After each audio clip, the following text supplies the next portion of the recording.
In this lesson, I'm going to show you how to create a basic dynamic block. Okay, so let's say that I want to redefine these blocks to be dynamic blocks. If I select this block and look at its properties, I can see that it's named Window 1. And I'm going to redefine this block. But I also want to show you a quick little tip. Sometimes you want to create a new block based off of an old block.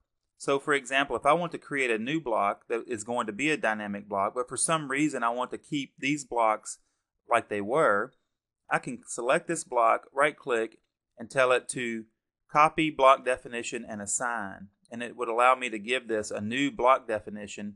And basically what it would be doing is renaming this block name to be a different one. So these would still be Window 1, and this one would become Window 2 or Window 3 or whatever I named it. And then I could edit that block separately from these blocks. So that's just a little quick tip. But I'm going to go ahead and just redefine this block. So I'm going to select it. I'm going to right click. I'm going to tell it that I want to go to the block editor. Very important that you go into the block editor when you want to create dynamic blocks. Okay, in the block editor, we have this palette called Block Authoring Palette.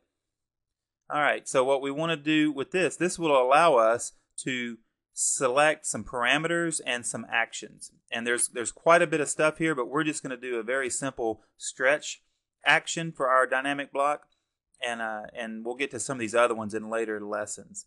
If your palette's not showing up, you can select this button right here and it'll show up. Okay, so what we want to do is we want to have the ability to stretch this block. So we need to assign a linear parametric to this block. So I'm going to select linear, and it says specify starting point. So basically it's going to work a lot like if you were going to dimension the drawing. So I'm going to pick this point here to this point right here, and I'm just going to drag this wherever I want, and I see that I have my first linear parametric added. Now I can always rename this if I would like. I can put this wherever I want. This will not show up in the drawing. This is just the definition of the block. Put it wherever you want. I'm going to pick another one and put it right here. And so I have distance 1 and distance 2. And now I want to assign an action. Alright, so the action that I want to assign is a stretch action. So if I want to be able to stretch this window up and down, I'm going to select stretch, and it's going to ask me down here to select the parameter. And I'm going to select distance 2. And notice as I move my crosshairs towards the top or the bottom, that little red circle appears. I'm hoping you can see it on your screen. You might need to make sure you're viewing this video in full screen in order to see it. But if not, when you're following along, you'll see that there's a little red circle with an X through it. And it's telling me in the command line, specify parameter point to associate with action. Alright, so or enter start point or second point. So I could just tell it second point, or I can just tell it first point or start point with a T. But I'm just going to pick down here at the bottom, anywhere near it, and it'll select that point. Next thing it wants to know is specify first corner of stretch frame, or C polygon. So it's going to do a stretching motion or a stretching command. So I'm just going to make sure I drag across here and select the whole bottom of this. So this is doing a stretch action. So I want to make sure that I catch the entire area that I want to stretch. And then it wants to select objects. And I usually just kind of reselect that same window because all the objects that I want to stretch are in that window. But if you only wanted to stretch some of these lines, then you could actually just pick on them if you want. But I'm just doing a crossing over them. And it wants to know, are there any other objects that I want to select? And there aren't, so I'm just going to hit enter.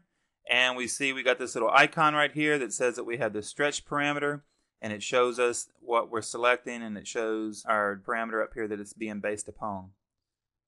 Okay, same thing up here on the distance.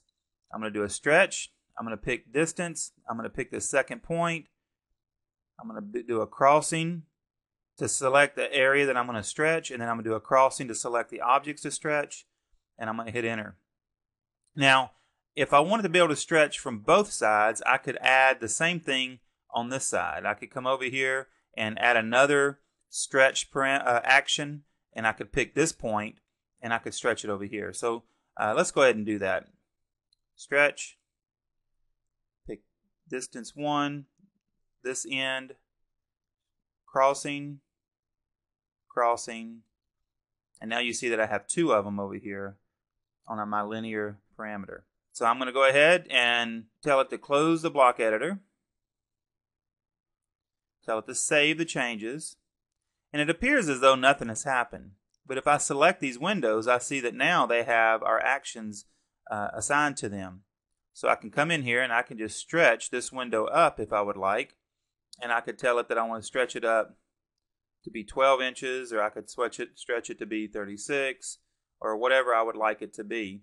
I can also look at my properties, and I can see that distance 1 and distance 2 is defined here. So I could just type in the distance if I would like. And the same thing for our width. I can come in here and tell it to be 4 foot, and it'll stretch it based upon this first one actually. And this is one of the problems in this particular example, is that we have our insertion point in the middle, but we can have the ability to stretch to both sides. And so sometimes you may not want to give that ability because it moves it off your insertion point. But in this example, we're really just looking at how to create the dynamic block. All right, so now you can see that we have a lot more ability with our blocks to manipulate them and change them and be exactly what we want. At the same time, creating a situation where we can still redefine this block if we would like. If we'd like to add some more objects or things like that to it, we can do that as well. Okay, well that's your introduction to dynamic blocks, and in future lessons we're going to get into them with much greater detail.